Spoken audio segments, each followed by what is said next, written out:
Hi, my name is Joey Papa. I'm a coffee consultant, and today we're going to learn how to make a Frappuccino at home. Frappuccinos are such a popular beverage among coffee shops and at Starbucks, but you can make them for a fraction of the price at home. Now, you typically will spend between $4 and $5 to get a Frappuccino at a coffee shop, but you can make them for about 50 cents yourself at home using everyday ingredients.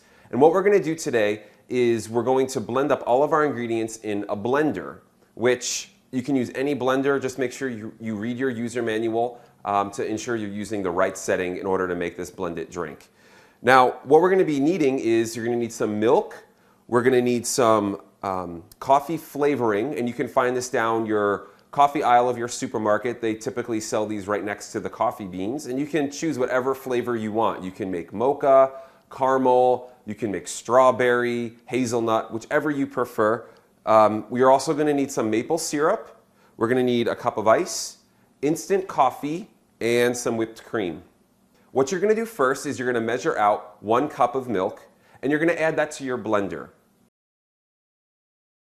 Syrup, pour that into the milk in the blender. Then we're going to add a half a cup of the coffee syrup of your choice and add that to the blender. After you have those wet ingredients in there, you're then going to take 2 sticks or 2 tablespoons of instant coffee and add that to the liquid. After that, we're going to take 1 cup of ice. Today we're using a 16-ounce cup of ice, and we're going to add that into the blender. Once you have all of those ingredients in there, we're going to then go ahead and turn the blender on high, or you can set it to your smoothie setting on your blender. Go ahead and blend that up for about 2 to 3 minutes until you get the consistency that you're looking for.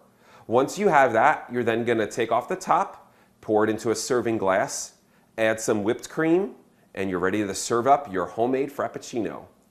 Again, my name is Joey Papa. I'm a coffee consultant, and today we learned how to make a homemade Frappuccino.